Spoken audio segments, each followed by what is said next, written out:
38 साल की नौकरी, 25 से ज़्यादा जिलों में तैनात रहे, 8 कुख्यातों का एनकाउंटर में ढेर किया। अपनी ड्यूटी के दौरान इस जाबाज पुलिस अधिकारी ने माफिया अतीक अहमद के बेटे की गिरफ्तारी हो या फिर मथुरा में 500 एकड़ की ज़मीन को कब्जा मुक्त कराना, इन्होंने एक से बढ़कर एक बड़े फैसले लिए। और अभी ये जाबाज जो पुलिस अधिकारी हैं, ये बरेली रेंज के आईजी हैं। हम बात कर रहे हैं साल 1986 बैच के पीपीएस अधिकारी डॉक्टर राकेश सिंह की, जिन्होंने 21 साल की उम्र में पुलिस विभाग ज्वाइन किया। 2003 में प्रमोट होकर आईपीएस बने, 6 जिलों के कप्तान रहे और बड़े रेंज में आईडीआईजी की जिम्मेदारी भी संभाली। यूपी के जौनपुर के पास एक गांव है, नाम है भदवार गांव। यहाँ रामाज्ञा सिंह के घर 7 अप्रैल 1965 को एक लड़के का जन्म होता है। उस बच्चे की मां ने बेटे का नाम रखा राकेश। फिर धीरे धीरे गांव में राकेश ने प्राइमरी स्कूल में 5वीं तक पढ़ाई करी। राकेश के पिता खेती किसानी के साथ साथ इंटर कॉलेज के प्रिंसिपल भी रहे। राकेश के पिता जो थे वो हमेशा कहते थे कि जितनी ज़रूरी खेती होती है उतनी ही पढ़ाई भी। वो हमेशा उस बच्चे को मोटिवेट करते रहे। यही वजह रही कि राकेश ने भी 1980 में 10वीं और 1982 में इंटर जो है वो फर्स्ट डिवीज़न यानी कि प्रथम श्रेणी से पास की। अब धीरे धीरे वो बच्चा बड़ा हो रहा था। वो धीरे धीरे पढ़ाई के साथ साथ पिता से खेती की बारीकियां भी सीख रहा था।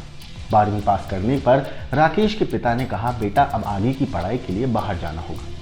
पिता ने शायद ऐसा इसलिए भी कहा क्योंकि राकेश के जो बड़े भाई थे वो बाहर पढ़ रहे थे। इसके बाद फिर वो जौनपुर से इलाहाबाद आ गए। यहाँ इलाहाबाद यूनिवर्सिटी से उन्होंने बीए किया। इसके बाद सरकारी नौकरी की तैयारी में लग गए। मन में अफसर बनने की इच्छा थी। राकेश के भैया ने कहा कि तैयारी के साथ साथ स्टडी भी करते रहो। उनकी बात मानी और 1986 में दर्शन शास्त्र यानी कि फिलॉसफी से मास्टर डिग्री हासिल करी। अब राकेश ने रात दिन एक करके पढ़ाई में खूब मेहनत करी और साल 1986 में पहली बार परीक्षा दी और पीपीएस में चयन हो गया। और अब राकेश को डीएसपी की रैंक मिली। हालांकि वो यूपीएससी के पहले और दूसरे प्रयास में इंटरव्यू तक पहुंचे, मगर आगे की तैयारी करनी थी। लेकिन तभी उनकी डीएसपी पद पर ट्रेनिंग शुरू हो गई।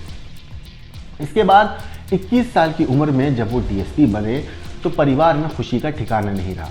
प्रयागराज से घर पहुंचे तो परिवार और पड़ोस के लोग जुट गए। सभी ने मिठाइयाँ खिलाई। कुछ ने कहा कि इस उम्र में लोग हाई स्कूल पास नहीं कर पाते, राकेश डीएसपी बन गया। ये मेहनत, नसीब और हिम्मत की बात होती है।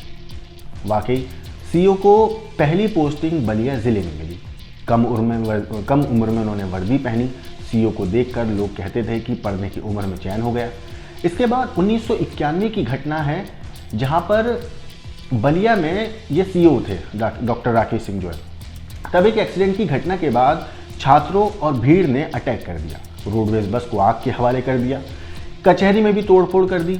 ये मौके पर पहुंचे, नई नौकरी थी और अपने उच्च अधिकारियों को बताया इन्होंने कि छात्रों के बीच जाकर कहा इन्होंने कि कानून हाथ में क्यों ले रहे हैं।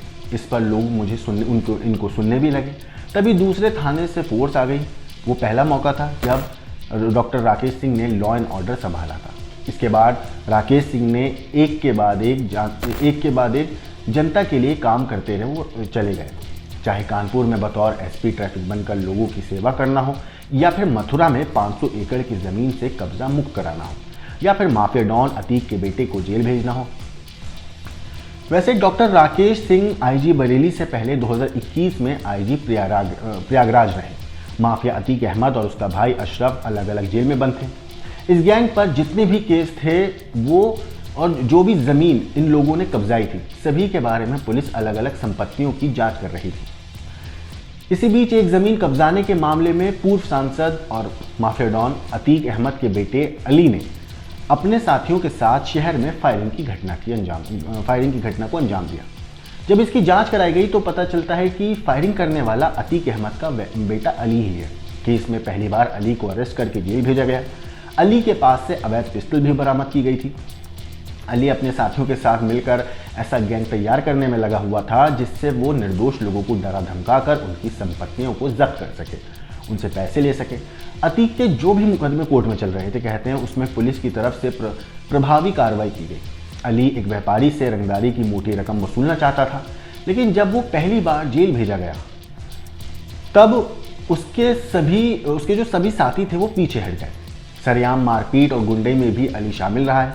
प्रयागराज में अतीक गैंग के नेटवर्क को कहते हैं कि तोड़ने में डॉक्टर राकेश सिंह का बहुत बड़ा हाथ है। कई अलग अलग मामलों में पुलिस ने माफियाओं पर ठोस कार्रवाई करके गैंग को रजिस्टर्ड किया। जमीन और दूसरे मामलों में अतीक की पत्नी पर भी कार्रवाई की गई। इसके अलावा डॉक्टर राकेश सिंह ने बरेली आईजी रहते हुए भी पिछले साल सितंबर यानी कि साल 2023 में बदमाशों ने शाहजहांपुर में मीरानपुर कटरा के पास प्रोफेसर आलोक गुप्ता की लूट के विरोध में हत्या कर दी थी। इसमें प्रोफेसर के परिवार के 6 अन्य लोगों पर भी हमला किया गया था।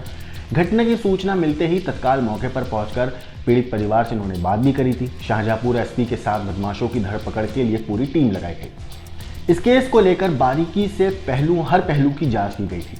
इस घटना में भागते वक्त लोगों ने एक बदमाश को हालांकि पकड़ लिया था, लेकिन जब वो कुख्यात बदमाश शाहबाज को पुलिस कोर्ट में पेश करने ले जा रही थी, कहते हैं तभी उस कुख्यात बदमाश ने दरोगा की पिस्तल को छीनकर वहां से भागने लगा।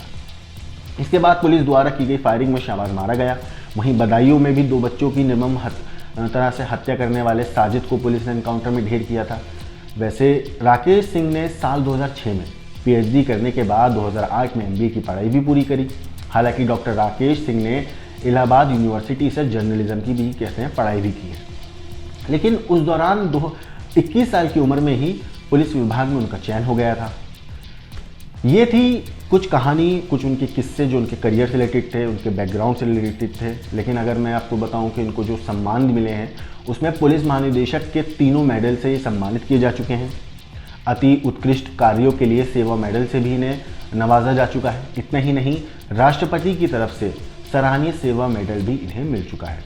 ये सारे उस जाबाज पुलिस अधिकारी के बारे में मैंने आपसे बात करी जिनका नाम है डॉक्टर राकेश सिंह, जिन्होंने 21 साल की उम्र में पुलिस की वर्दी पहनी और आज तक ये ईमानदारी से अपनी पूरी सर्विस कर रहे हैं, लोगों की सेवा कर रहे हैं, कानून को अपने हाथों में, कानून को पूरी तरीके से संभाल रहे हैं और एक बड़े पद पर रह के हर टाइम ये यही कोशिश करते हैं कि कोई भी बड़ी वारदात ना हो सके और अपराधी जो हैं उनका डर खौफ आम जनता के बीच में कम हो सके। इनकी कहानी आपको कैसी लगी हमें कमेंट करके ज़रूर बताइएगा।